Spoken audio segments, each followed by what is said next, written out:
Hello दोस्तों, my channel online GK tech में आप सभी लोगों का स्वागत है। तो दोस्तों, आज से हमारे राजस्थान इतिहास की क्लास स्टार्ट होने वाली है, जो कंटिन्यू आपको बैक टू बैक इसकी क्लासेस मिलेंगी और हर टॉपिक को बड़ी बारीकी से समझाया जाएगा। अगर आप मेरे चैनल पर नए हो तो मेरे चैनल को सब्सक्राइब करो, बेल आइकन करो, जिससे लेटेस्ट वीडियो की अपडेट आप लोगों तक पहुंच सके। और अगर वीडियो अच्छी लगे तो लाइक तो बनता है, एक शेयर भी कर दीजिएगा, जिससे क्या है कि आपके जो दोस्त या साथी हैं वो भी इस वीडियो का फायदा ले सकें। तो चलिए राजस्थान का इतिहास अपन स्टार्ट करें। तो पहले अपन बेसिक से पढ़ते हैं कि राजस्थान इतिहास है क्या चीज। इतिहास है क्या चीज, ये तो आप जानते हो कि प्राचीन घटनाओं का अध्ययन इतिहास कहलाता है। प्राचीन घटनाओं का अध्ययन इतिहास कहलाता है। अब इतिहास की अगर समय की बात करें तो इतिहास को तीन कालों में डिवाइड किया गया है। तो पहला तुम्हारा कौन सा है? प्रागैतिहासिक काल।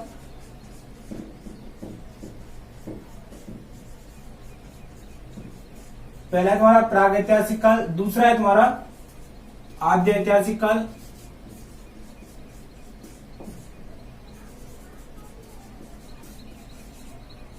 आद्य ऐतिहासिक काल, तीसरा है तुम्हारा ऐतिहासिक काल। ठीक है, ये ध्यान रखना दोस्तों।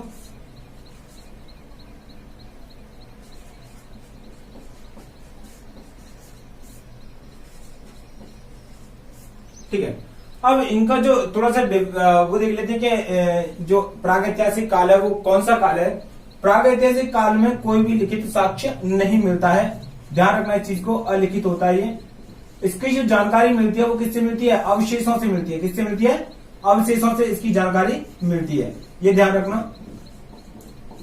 अवशेषों से इस काल की जानकारी मिलती है। इस काल में ना तो लिखा गया है और ना ही ऐसी कोई अभिलेख मिले जिसके बारे में इसकी जानकारी मिली या इस काल की जानकारी मिली। ध्यान रखना, इस काल में सिर्फ और सिर्फ अवशेषों से इसकी जानकारी मिलती है, प्रागैतिहासिक काल की। ठीक है, अब आता है तुम्हारा आद्य ऐतिहासिक काल। आद्य ऐतिहासिक काल में क्या है? इस काल में लिखा तो गया है, इस काल में लिखा गया है, लेकिन क्या पढ़ा नहीं गया है।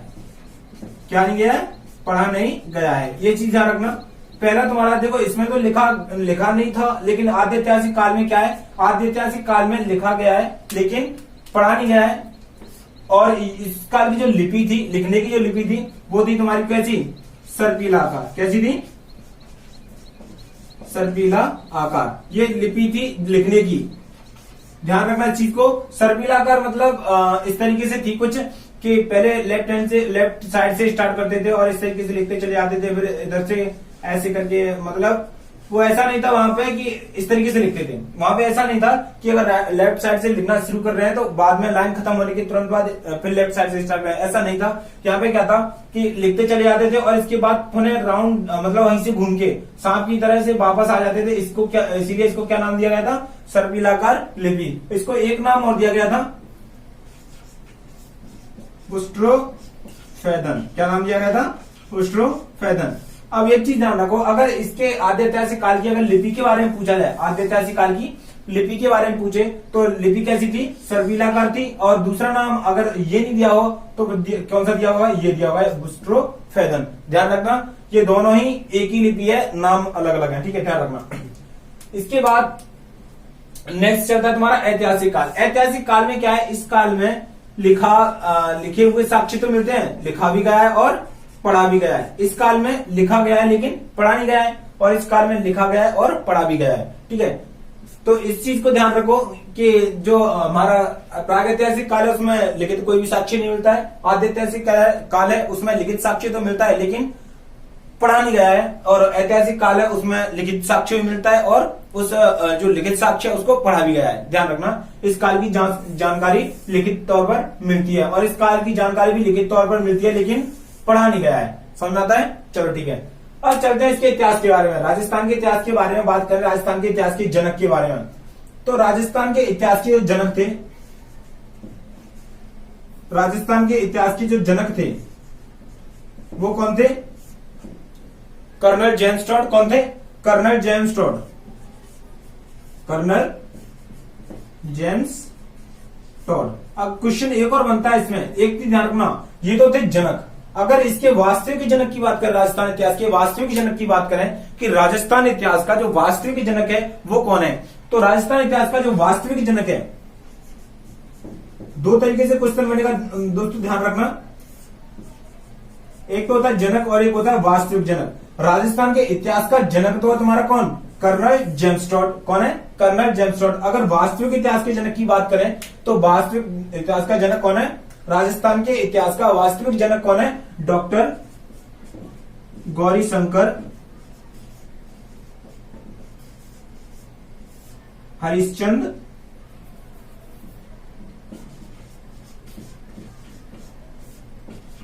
ओझा। ध्यान रखना याद है, क्वेश्चन दो तरीके से बनेगा कि राजस्थान के इतिहास के जनक कौन है, तो आपको देना है कर्नल जेम्स टॉड। अगर आपसे पूछे जाए कि वास्तविक राजस्थान के इतिहास का वास्तविक जनक कौन है, तो डॉक्टर गौरीशंकर हरिश्चंद्र ओझा। ध्यान रखना, ये आपको कुछ बेसिक जानकारी दी गई है। अब इसे टॉपिक में राजस्थान की प्राचीन सभ्यता को मैं क्लियर करवाने वाला हूं। तो अब ये तो हमारी थोड़ी बेसिक जानकारी होगी। चलो अब चलते हैं राजस्थान की प्राचीन सभ्यताएं उनकी ओर। दोस्तों, राजस्थान की प्राचीन सभ्यताओं में से एक तुम्हारी कालीबंगा सभ्यता है। राजस्थान की प्राचीन सभ्यताओं में से जो एक है तुम्हारी कौन सी है, कालीबंगा सभ्यता है। कालीबंगा सभ्यता के बारे में थोड़ा बेसिक सी पढ़ेंगे और इसमें जितने भी क्वेश्चन बन सकते हैं वो सारे हम कवर करेंगे। तो देखिए, कालीबंगा सभ्यता की जो समयावधि है C14 यानी C14 यानी कार्बन पद्धति के अनुसार इसकी जो समयावधि है वो 2350 से 1750 ईसा पूर्व के मध्य बताया गया है, ईसा पूर्व। ध्यान रखना, इसकी जो समयावधि है वो कितनी है, 2350 से 1750 ईसा पूर्व। ठीक है, ध्यान रखना, इसका एक क्वेश्चन क्लियर हो गया। कालीबंगा सभ्यता की जो समयावधि है वो कितनी है, 2350 से C14 यानी कार्बन पद्धति के अनुसार, कार्बन 14 पद्धति के अनुसार कितनी है, 2350 से लेकर 1750 ईसा पूर्व है। अब इसके बाद नेक्स्ट क्वेश्चन है हमारा तुम्हारा कि जो कालीबंगा शब्द है वो हमारी किस भाषा का शब्द है। कालीबंगा जो शब्द है वो किस भाषा का शब्द है, भाषा के बारे में बात करें तो ये सिंधी भाषा का शब्द है। कौन सी भाषा का शब्द है, सिंधी भाषा का शब्द है। ध्यान रखना, क्लियर यहां तक। और इसका जो अर्थ होता है, कालीबंगा शब्द का जो अर्थ है, इसका जो अर्थ है, अर्थ क्या है इसका अर्थ के बारे में बात करें तो इसका अर्थ है काले रंग की चूड़ियां। दोस्तों, ये कई बार आया हुआ क्वेश्चन है, दोस्तों ये कई बार आया हुआ क्वेश्चन है एग्जाम्स में, तो इसको याद कर लेना कि कालीबंगा का शाब्दिक अर्थ क्या है। कालीबंगा का शाब्दिक अर्थ क्या है, तो काले रंग की चूड़ियां। ध्यान रखना, यहां तक क्लियर। 3 क्वेश्चन क्लियर हो चुके तुम्हारे। फर्स्ट, कालीबंगा सभ्यता का जो समय काल है वो कितना है, 2350 से 1750 ईसा पूर्व। ध्यान रखना, ये किसके अनुसार है, C14 कार्बन पद्धति के अनुसार। किसके अनुसार है, कार्बन पद्धति के अनुसार। ध्यान रखना इस चीज को। इसके बाद अगर तुम्हारा भाषा, कालीबंगा की जो भाषा है, कालीबंगा शब्द किस भाषा से लिया गया है, जो कालीबंगा शब्द है वो, कालीबंगा शब्द है वो कौन सी भाषा का शब्द है, तो तुम्हारा ऑप्शन यानी कि कई भाषा दे रखी होंगी, पाली भी दे रखी होगी, सिंधी भी दे रखी होगी, गुजराती भी दे रखी होगी। अगर 4 ऑप्शन दे रखे होते हैं, लेकिन इसमें जो शब्द आएगा, इसका जो आंसर, राइट आंसर होगा कौन सा होगा, सिंधी भाषा का शब्द है। अगर कालीबंगा शब्द के अर्थ के बारे में बात करें कि कालीबंगा शब्द का शाब्दिक अर्थ है, कालीबंगा का शाब्दिक अर्थ है, तो कालीबंगा का शाब्दिक अर्थ क्या है, तुम्हें पता है कि काले रंग की चूड़ियां। क्या है, काले रंग की चूड़ियां। फोकस करना है इस चीज पर, क्योंकि ये कई बार एग्जाम में आया हुआ क्वेश्चन है और मोस्ट इंपोर्टेंट क्वेश्चन है, काले रंग की चूड़ियां। अब इसके बारे में बात करें थोड़ा सा कि ये राजस्थान के किस जिले में है, जिले के बारे में थोड़ा इसका पढ़े तो जिले कौन से जिले में, राजस्थान के हनुमानगढ़ जिले में। कौन से जिले में, हनुमानगढ़, हनुमानगढ़ जिले में है, हनुमानगढ़ जिले में। और ये किस नदी के किनारे पर है, तो नदी के बारे में अगर हम बात करें, नदी के बारे में अगर हम बात करें तो नदी है तुम्हारी कौन सी, घंगर। कौन सी है, घंगर। ध्यान रखना, ये करेक्ट। ये कई बार जो कालीबंगा सभ्यता में से ज्यादातर क्वेश्चन उठते हैं, तो कालीबंगा सभ्यता को कंप्लीट करते चलना है और एक एक पॉइंट को नोट करते चलना है या दिमाग में फीड करते चलना है कि कालीबंगा सभ्यता राजस्थान के किस जिले में, हनुमानगढ़ जिले में है। और ये किस नदी के किनारे स्थित है, घंगर नदी के किनारे स्थित है। इस घंगर नदी को 2 नाम से और जानते हैं। पहला है तुम्हारा सरस्वती, या बोलते हैं इसको द्वेष द्वती नदी, द्वेष द्वती नदी। ठीक है, ये है ऑप्शन में। इन तीनों में से कोई सा भी ऑप्शन आता है, लेकिन ज्यादा बेड ऑप्शन यही पूछता है, गंगा नदी ऑप्शन में डालता है। तो ध्यान रखना कि कालीबंगा जो सभ्यता है वो किस नदी के किनारे स्थित है, गंगा नदी के किनारे स्थित है। क्लियर यहां तक, कोई प्रॉब्लम, चलो आगे चलते हैं। अगर इसकी खोज के बारे में बात करें, इसकी खोज के बारे में बात करें हम, खोज के बारे में बात करें इसकी, तो देखो खोज हुई थी इसकी इसके बारे में पहले सबसे पहले जानकारी दी थी किसने? लुइंगो टेस्सीटोरी ने। किसने दी थी? लुइंगो टेस्सीटोरी ने। किसने दी थी?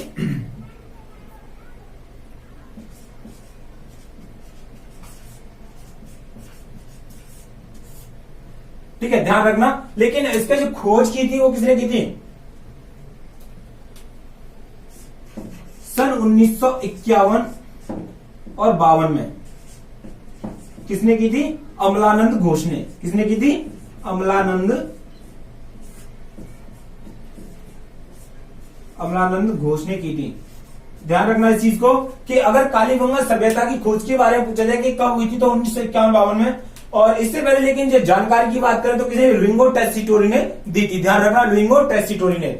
अब इसके बारे में थोड़ा सा और जानने की, इसकी खोज किसने की थी? 1951-52 में अमलानंद घोष ने की थी। अगर इसकी खुदाई के बारे में बात करें, हम इसकी खुदाई के बारे में बात करें तो खुदाई का कार्य किसने किया था? खुदाई का कार्य कब हुआ था इसका? 1961-62 में किसने किया था? बीवी लाल और एक तो थे बीवी लाल और दूसरे कौन थे? बीके थापर। यहां तक क्लियर है? कोई प्रॉब्लम? चलो अब देखो, खुदाई का कार्य किया था 1961-62 में। किसने किया था? बीबी लाल यानी ब्रजवासी लाल ने, और दूसरा नाम था बीके मतलब ब्रज किशोर थापर ने। ठीक है, यहां तक क्लियर? चलो अब आगे चलते हैं। सिंधु घाटी सभ्यता को सिंधु घाटी सभ्यता की तीसरी राजधानी भी कहा जाता है। किसको? कालीबंगा को। अब एक चीज ध्यान रखो, इसमें से क्वेश्चन बनता है कि सिंधु घाटी सभ्यता की तीसरी राजधानी किसे कहा जाता है? तो सिंधु घाटी सभ्यता की तीसरी राजधानी किसे कहा जाता है? कालीबंगा को कहा जाता है। और इसका जो तीसरी राजधानी किसने कहा है? दशरथ शर्मा ने इसको तीसरी राजधानी बताया। किसकी? हड़प्पा सभ्यता या सिंधु घाटी सभ्यता की। तो देखो इसे क्या कहा जाता है? हड़प्पा सभ्यता की या सिंधु घाटी सभ्यता की। सिंधु सभ्यता की तीसरी राजधानी क्या कहा जाता है? तीसरी राजधानी। ध्यान रखना दोस्तों, ये मोस्ट इंपॉर्टेंट क्वेश्चन है। ये भी क्वेश्चन आया हुआ क्वेश्चन है। और बाकी वैसे तो मेरे हिसाब से पूरा जो कालीबंगा सभ्यता पूरा ही टॉपिक मोस्ट इंपोर्टेंट है। इसको छोटी छोटी चीजों को भी कवर करते चलना है हमें। इसमें जो क्वेश्चन बन सकते हैं वो सारे क्वेश्चन मैं इसमें कवर करवा रहा हूं। तो देखो, हड़प्पा सभ्यता या सिंधु घाटी सभ्यता की तीसरी राजधानी किसे कहा जाता है? कालीबंगा को कहा जाता है। किसे कहा जाता है? कालीबंगा को कहा जाता है। ठीक है, ठीक है, यहां तक क्लियर? अब देखिए, कालीबंगा को हड़प्पा सभ्यता की तीसरी राजधानी किसने कहा था? तो ये किसने कहा था तुम्हारा? दशरथ शर्मा ने। किसने कहा था? दशरथ शर्मा ने कहा था। यहां तक क्लियर? कोई प्रॉब्लम? चलो अब यहां से देखिए कि सिंधु घाटी जो कालीबंगा सभ्यता थी, ये सिंधु घाटी सभ्यता के समकालीन है, यानी उसी का एक भाग है, यानी उसी का एक स्थल है ये। और इसकी जो समयावधि थी सी कार्बन पद्धति के अनुसार तो 2300 से 1750 ईसा पूर्व। ये कालीबंगा शब्द वो सिंधी भाषा का शब्द है। इसका अर्थ होता है, यानी कालीबंगा का शाब्दिक अर्थ होता है काले रंग की चूड़ियां। मोस्ट इंपोर्टेंट है। ये हनुमानगढ़ जिले में स्थित है। अब हनुमानगढ़ जिले का जिला मुख्यालय उसके किस दिशा में स्थित है? ये उत्तर पश्चिम दिशा में स्थित है। अब नदी की बात करें तो घंगर नदी, या ये घंगर नदी के किनारे विकसित हुई थी। कौन सी सभ्यता? कालीबंगा सभ्यता किस नदी के किनारे विकसित हुई थी? घंगर नदी के किनारे विकसित हुई थी। ओके, याद है? क्लियर? अब या सरस्वती या द्विशती भी आ सकता है, ध्यान रखना। खोज इसकी हुई थी सन 1951-52 में। किसने की थी? अमलानंद घोष ने की थी। लेकिन इसका खुदाई का कार्य किसने किया था? 1961-62 में किया था, यानी 67 तक चला था। वैसे इसके खुदाई का कार्य 61 से लेकर 1967 तक चला था। 1961-62 में किसने किया था? बीबी लाल या बीके थापर ने किया था। किसने किया था? बीबी लाल यानी ब्रजवासी लाल और बीके थापर ब्रज किशोर थापर ने। ओके, हड़प्पा या सिंधु घाटी सभ्यता को की तीसरी राजधानी कालीबंगा सभ्यता को कहा गया है। और इसको जो कहने वाला जो विद्वान था वो कौन था? दशरथ शर्मा। दशरथ शर्मा ने कालीबंगा को हड़प्पा सभ्यता की तीसरी राजधानी कहा है। यहां तक क्लियर? कोई प्रॉब्लम? चलो आगे चलते हैं। अब इनकी खोज से संबंधित अगर बात करें हम कि यहाँ पे किस किस चीज की खोज हुई थी, किस किस चीज की खोज हुई थी।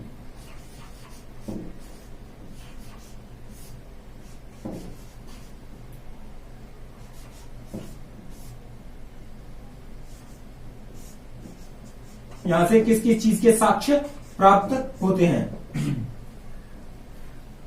तो देखो इसमें सबसे पहला मोस्ट इंपोर्टेंट क्वेश्चन है जो कई बार आया हुआ है कि जुते हुए खेत के सबसे प्राचीनतम साक्ष्य कालीबंगा से ही मिलते हैं। बल्कि राजस्थान की ये नहीं बल्कि भारत में भी सबसे पहला साक्ष्य जुते हुए खेत का कालीबंगा से ही मिलता है, ध्यान रखना। तो पहला है तुम्हारा जुते हुए खेत का साक्ष्य।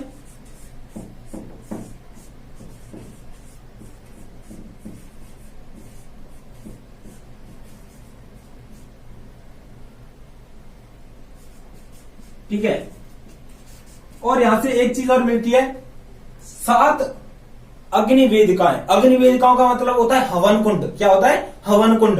यानी यहां से एक चीज और मिली है, 7 अग्निवेदिकाएं।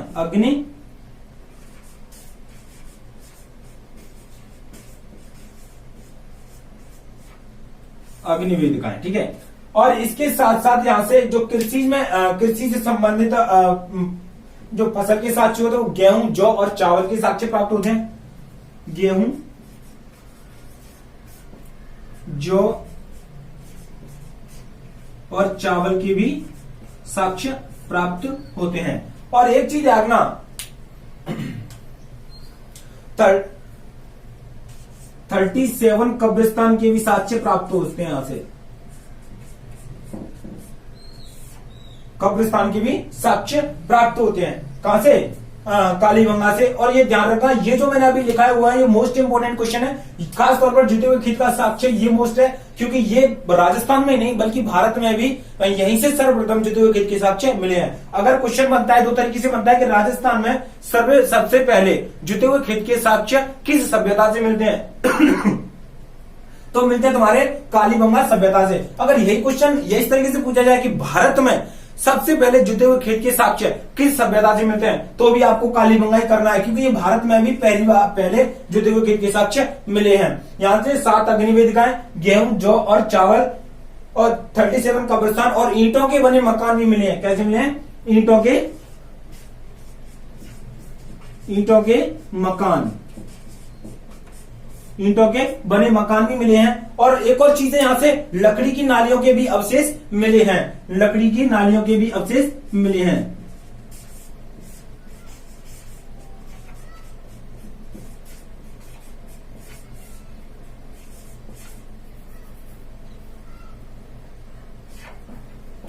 ध्यान रखना, लकड़ियों की नालियां भी मिली है, यहां से लकड़ियों की बनी हुई नालियां। और ये जो सभ्यता थी ये ग्रिड पद्धतियां बनी हुई थी, यानी कि इसकी जो सड़कें थी वो चौकोर यानी कि समकोण पर एक दूसरे को काटती थी, कुछ इस तरीके से काटती थी। यहां तक क्लियर? किसी को कोई प्रॉब्लम? चलिए आगे चलते हैं।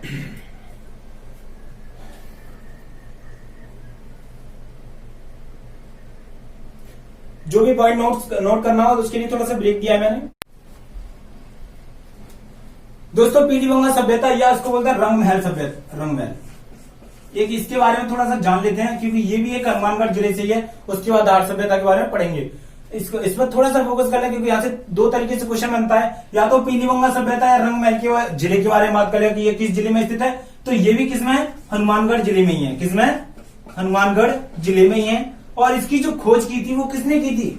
खोज के बारे में पूछ लेता है। इसकी जो खोज की थी वो किसने की थी? डॉक्टर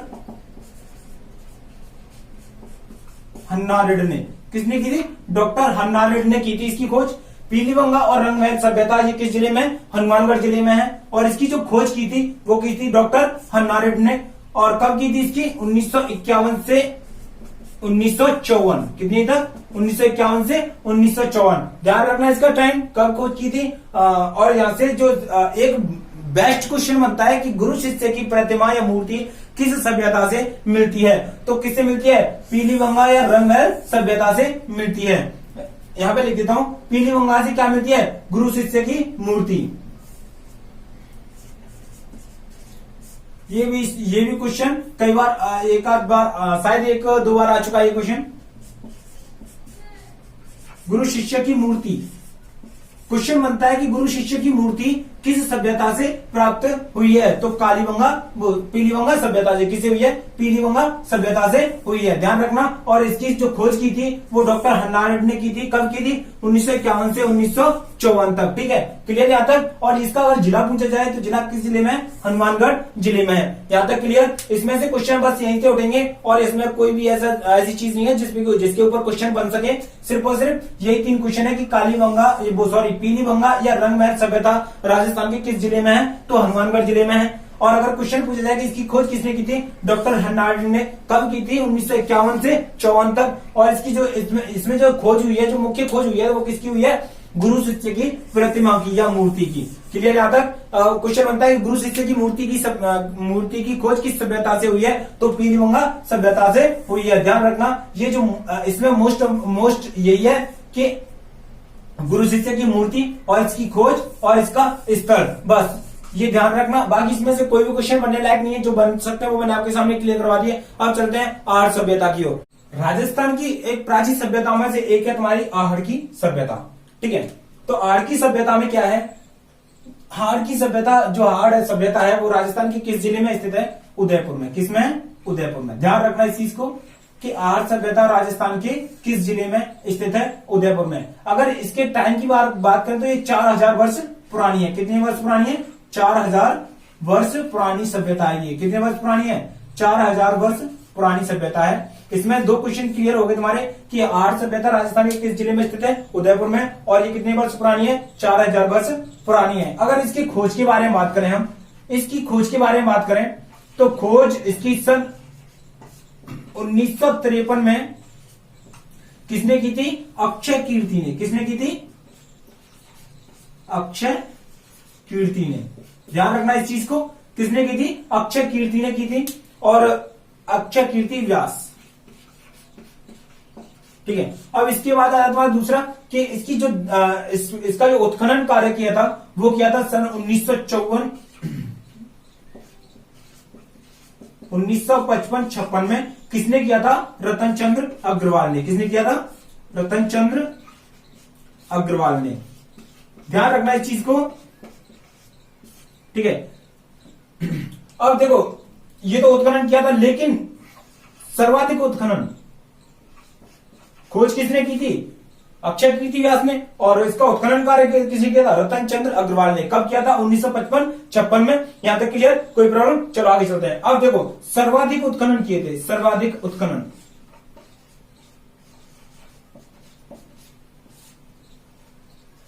सर्वाधिक उत्खनन का जो कार्य किया था वो किसने किया था? पूना के एक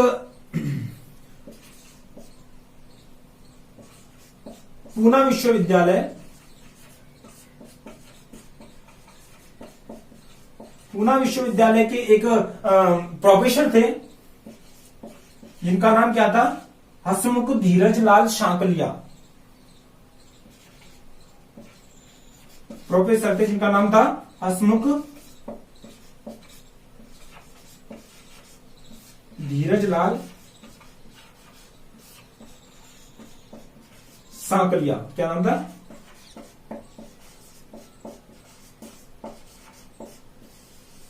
इन्होंने सर्वाधिक उत्खनन का कार्य किया था। कब किया? इन्होंने कब किया था? 1961-62 में। ध्यान रखना इस चीज को, ध्यान रखना, इनमें कंफ्यूजिंग नहीं होनी चाहिए बिल्कुल भी। चलो एक बार फिर से कवर करवा देता हूं मैं कि आहड़ जो सभ्यता है वो राजस्थान के उदयपुर जिले में है। कौन से जिले में है? उदयपुर जिले में है। और ये जो सभ्यता है वो 4000 वर्ष पुरानी है। यहां तक क्लियर? कोई प्रॉब्लम? चलो, इसकी जो खोज की थी, इसकी खोज 1953 ईस्वी में अक्षय कीर्ति व्यास द्वारा की गई थी। इसकी खोज किसने की थी? 1953 ईस्वी में अक्षय कीर्ति व्यास द्वारा। लेकिन इसका जो उत्खनन कार्य किया था वो सन 1955 से 56 में किसने 1955-56 में किसने किया था? रतन चंद्र अग्रवाल द्वारा किया गया था। ध्यान रखना इस चीज को। इसकी खोज का श्रेय अक्षय कीर्ति व्यास को जाता है, लेकिन इसका उत्खनन कार्य किया था रतन चंद्र अग्रवाल ने। ध्यान रखना। और ये कब किया था? 1955-56 में। इन दोनों को ध्यान रखना। इसके बाद सर्वाधिक जो उत्खनन कार्य किया था वो किया था पूना विश्वविद्यालय के प्रोफेसर ने, जिनका नाम था हसमुख धीरजलाल सांकलिया था, जिन्होंने कब किया था? 1961-62 में किया था। यहां तक क्लियर? कोई प्रॉब्लम? चलो देखो, इसे क्या कहा जाता है? इसे ताम्र नगरी भी कहा जाता है। इस सभ्यता को ताम्र नगरी भी कहा जाता है। ये ध्यान रखना, इस सभ्यता को क्या कहा जाता है? ताम्र नगरी भी कहा जाता है। क्यों कहा जाता है इसे ताम्र नगरी? क्योंकि यहाँ पे तांबे की वस्तुएं पाई गई हैं, इसीलिए इसे ताम्र नगरी कहा जाता है। और एक और ये जो सभ्यता है ये किस नदी के किनारे विकसित हुई थी? ये हुई थी तुम्हारी बेड़च या बोलते हैं इसको आयड़ नदी के किनारे विकसित हुई थी। ठीक है, बेड़च या आयड़ नदी के किनारे पर यह सभ्यता विकसित हुई थी। यहां तक क्लियर? कोई प्रॉब्लम? उदयपुर जिले में एक नदी बहती है, इसका नाम क्या है? बेड़च है, या इसको बोलते हैं आयड़। ये किस नदी के किनारे विकसित हुई थी? बेड़च या आयड़ नदी के किनारे विकसित हुई थी। यहां तक क्लियर? कोई प्रॉब्लम? चलो ठीक है, आगे चलते हैं। इस सभ्यता में कई ऐसी वस्तुएं पाई गई तांबे की बनी होती थी, और इस सभ्यता का जो इस सभ्यता जो खोज हुई है वो बहुत सारी हुई है, जो मैं आपको बताऊंगा। और इसमें से जो मोस्ट इंपोर्टेंट क्वेश्चन बनता है इन तीनों को लेकर के, और इस नदी को लेकर के, और इनकी खोज को लेकर के क्वेश्चन मोस्ट इंपोर्टेंट बनते हैं। तो सबसे पहले आपको याद करना है कि जो आर्य सभ्यता है वो राजस्थान के उदयपुर जिले में स्थित है, और 4000 वर्ष पुरानी सभ्यता है। और इसकी खोज सन 1953 ईस्वी में अक्षय कीर्ति व्यास ने की थी, और इसका जो उत्खनन का कार्य किया था वो सन 1955-56 में किसने किया था? रतन चंद्र अग्रवाल ने किया था। और इसका जो सर्वाधिक इस सभ्यता का जो सर्वाधिक उत्खनन कार्य किया था वो क्या था? पूना विश्वविद्यालय के एक प्रोफेसर थे जिनका नाम था हसमुख धीरजलाल सांकलिया था। उन्होंने सन 1961 में आश्रम में इसका सर्वाधिक उत्खनन कार्य किया था। और इस सभ्यता को क्या कहा जाता है? ताम्रवती नगरी भी कहा जाता है, ताम्र नगरी कहा जाता है। क्यों? क्योंकि यहाँ पे तांबे की वस्तुएं पाई गई हैं, इसीलिए इसे ताम्र नगरी भी कहा जाता है। यहां तक क्लियर? कोई प्रॉब्लम? चलो आगे चलते हैं। देखो, यहां से मिट्टी के बर्तन मिले हैं, इस सभ्यता से मिट्टी के बर्तन मिले हैं। देखो, ताम्रवती नगरी ताम्र नगरी कहा जाता है, ये तो सभी को पता है, क्योंकि यहाँ पे तांबे की वस्तुएं पाई गई, इसलिए ताम्र नगरी कहा जाता है। और तांबे के यहाँ पे क्या क्या पाए गए थे? देखो, यहाँ पे तांबे का सिक्का पाया गया,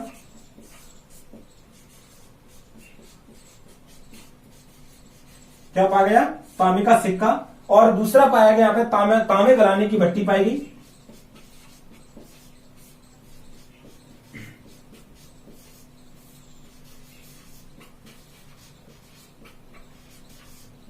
ठीक है, और देखो आगे चलते हैं। यहाँ पे काले और लाल रंग के मृदभांड मिले थे।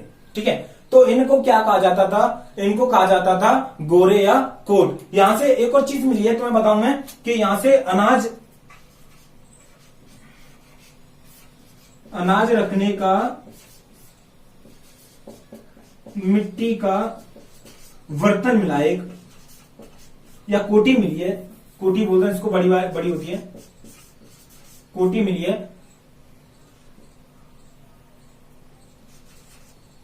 जिसको क्या कहा जाता था? या मिट्टी के बर्तन। ठीक है, लाल और काले मृदभांड मिले हैं, लाल और काले मृदभांड।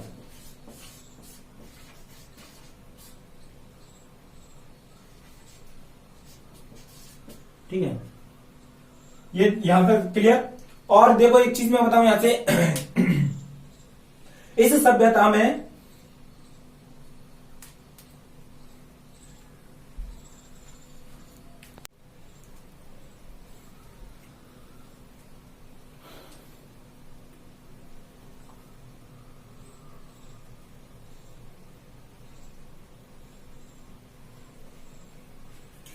तो यहां पे दो, अब देखो यहां से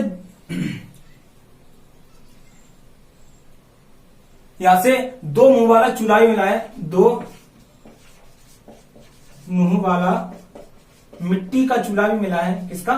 मिट्टी का चूल्हा भी मिला है। और यहां से एक मिट्टी की बनी बैल की मूर्ति भी मिली है। ये ध्यान रखना, ये मोस्ट इंपॉर्टेंट है, इसको ध्यान रखना। मिट्टी के बैल की मूर्ति मिली है, मिट्टी के बैल की मूर्ति मिली है। ठीक है, जिसको किसकी संज्ञा दी गई है? जिसको किसकी संज्ञा दी गई है? वनाशियल बुल की। किसकी? वनाशियल बुल की। वनाशियल बुल की संज्ञा दी गई है। ध्यान रखना कि वनाशियल बुल की संज्ञा किसे दी गई है? तो मिट्टी के बने बैल को किसकी संज्ञा दी गई है? वनाशियल बुल की संज्ञा दी गई है, जो किस सभ्यता से प्राप्त होता है? आहड़ सभ्यता से प्राप्त होता है। यहां तक क्लियर? चलो आगे चलते हैं। इसे लाल और काले मृदवांडों का केंद्र भी कहते हैं, किसको? आहर सभ्यता को। ठीक है, यहां तक क्लियर? कोई प्रॉब्लम? चलो आगे चलते हैं। देखो एक चीज मैं आपको बता दूं कि अनाज रखने की मिट्टी के जो कोटी होती थी या बर्तन होते थे, उनको क्या कहा जाता था? गोरे या कहा जाता था क्या? कोट। गोरे या कोट कहा जाता था। यहां तक क्लियर? किसी को कोई प्रॉब्लम? ये ध्यान रखना, इसको याद करना, गोरे या कोट किसे कहा जाता था? या तो मिट्टी के बर्तनों को गोरे या कोट कहा जाता था, या फिर अनाज रखने का मिट्टी की जो कोटी थी उसे कहा जाता था। यहां तक क्लियर? कोई प्रॉब्लम? चलो आगे चलते हैं। यहां से एक और चीज मिली है, आटा पीसने की चक्की के अवशेष मिले हैं। आटा पीसने की चक्की भी मिली है। यहां से क्या मिली है? आटा पीसने की चक्की मिली है। यहां तक क्लियर? ठीक है, चलिए आगे चलते हैं। यहां तक सबकी समझ में आ चुका है? देखिए एक चीज और मैं इसमें बता देता हूं, एक चीज और छूट रही है कि लाल काले मृदवांडों की जो संस्कृति थी, या लाल काले मृदवांडों का जो प्रमुख केंद्र है वो आर्य सभ्यता को ही कहा जाता है। ये ध्यान रखना, प्रमुख केंद्र किसका है? आर्य सभ्यता को ही कहा जाता है। यानी कि लाल काले मृदवांडों का जो प्रमुख केंद्र है वो किसको कहा जाता है? आर्य सभ्यता को कहा जाता है। यहां तक क्लियर? कोई प्रॉब्लम? चलो इसको एक बार रिवाइज करवा देता हूं। आर्य सभ्यता उदयपुर जिले में है, राजस्थान के उदयपुर जिले में है, जो 4000 वर्ष पुरानी है। यह नदी बेड़च या आयर नदी के किनारे बहती थी। किसके? नहीं, बसी थी या विकसित हुई थी।